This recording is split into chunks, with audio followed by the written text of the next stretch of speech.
So the Prime Minister is under fire over his time as Director of Public Prosecutions after calling those people who want a national inquiry into grooming gangs, which we're calling on this station, or on this programme certainly, rape gangs, far right. That's what he said. Have a listen. It is something about the nature of our politics, because once we lose the anchor that truth matters, in the robust debate we must have, then we're on a very slippery slope.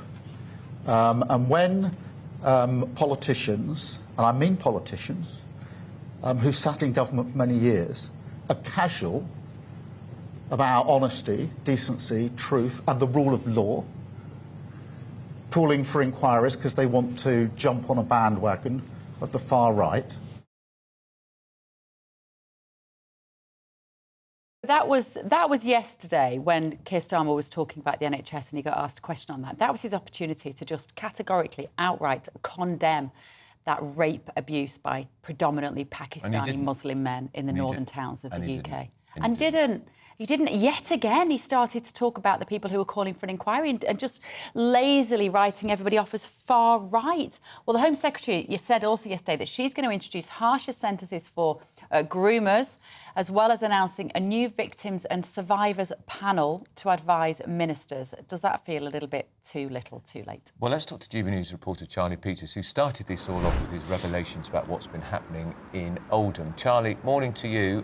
The noises that generated by your story last week continue, and the Prime Minister now, rightly in my view, in the dock for effectively deriding anybody who's saying there needs to be an inquiry as to what went on as people being propelled by the far right. Well, that's me, that's Bev. Well, Andrew and Bev, this is day 7 of this story, but for many survivors, this is the 20th or 30th year of them waiting for action on this issue. They're so grateful that it has re-emerged in the national conversation, but the anger I heard yesterday from survivors in reaction to the Prime Minister's comments was unparalleled from anything I've heard from them over many years of reporting on this topic. The rage was clear, and I think they have every right to be angry after the association of the far right with a call for a national public inquiry. They said they're not jumping on a bandwagon. They are so happy that people are finally echoing their call, a call that they've been making for years, literally decades across this country. Now, we've had a few local reports, mostly in northern towns, one also in Telford.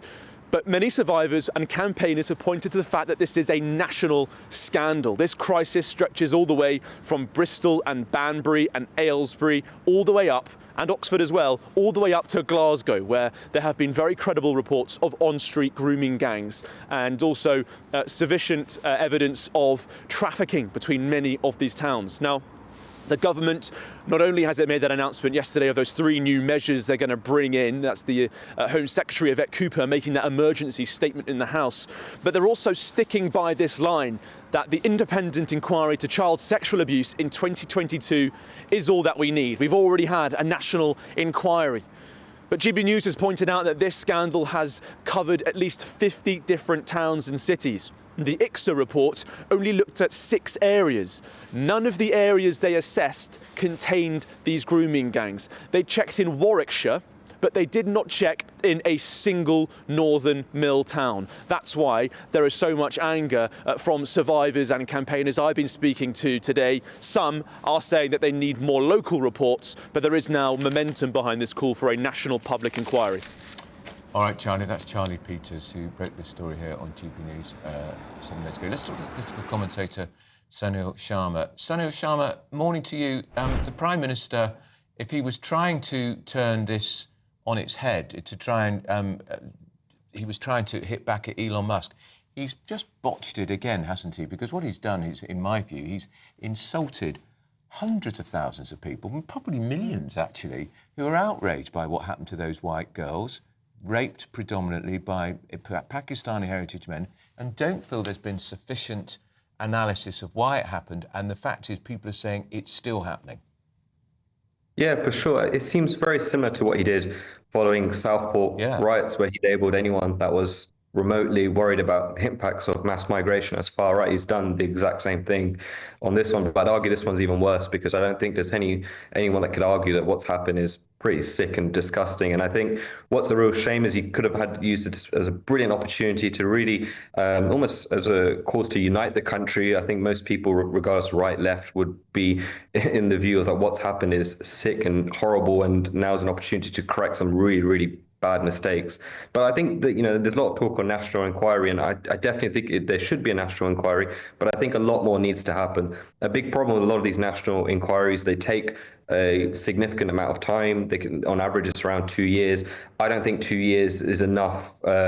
It's too long, sorry, for some of these victims to get justice. It's too long for some of these people to stay roaming in the streets. So I think a national inquiry is needed, but a lot more in the short and immediate term needs to happen, because I sometimes with these national inquiries, and we saw it with the Grenfell Tower, how long that took, and some of those people, how long it took for them to get justice. So I don't think that should be applied with what's happened with the grooming gangs. And I think a much bigger thing is a review of the law as well. Somebody recently I saw got a prison sentence who was the leader of a 24-hour gang rape towards a 12-year-old child. He got 3 years in prison.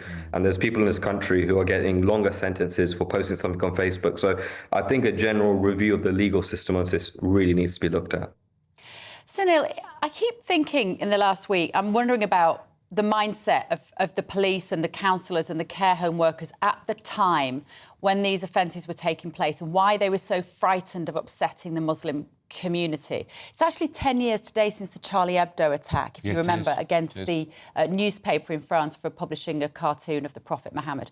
There was fear at the time. There was fear in those days that the Muslim community might commit atrocities on anybody that complained.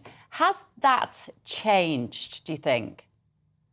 I think maybe some of that is the fear, but I think it's also what's more socially almost the trendy thing to do at the moment. I think for a lot of people in these organizations, I think it gives them the sort of power or purpose to show that they're not Islamophobic. I think for them it's a badge of honor that they can wear amongst their peer groups, amongst their people, to show how much what great cause that they're doing by not being Islamophobic. And I think what they've actually, in short, what they've actually ended up doing is not doing their jobs correctly. And I think that they've taken on these social roles. We saw a bit with some of the BLM stuff and some of the other groups. I think it's become a very trendy thing to do, and a way to show that you're better than other people is by not being Islamophobic, when really what they should be doing is just focus on doing your job. It doesn't matter if the Islamic, Christian, Hindu, just do your job. There are some really sick people in this world from all races. There's clearly a cultural problem here. The stats support it, and I think it makes sense to really just do your job, basically. But I think a lot of these people have decided to take this on as a badge of honor and say, we're combating against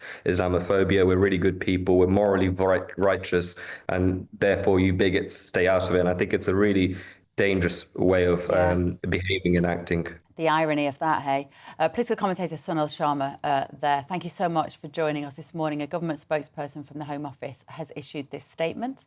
They said no child should ever suffer sexual abuse or exploitation, and it is paramount we do more to protect vulnerable children, which is why we are working at pace across government to drive forward real action to implement the recommendations of the independent inquiry into child sexual abuse.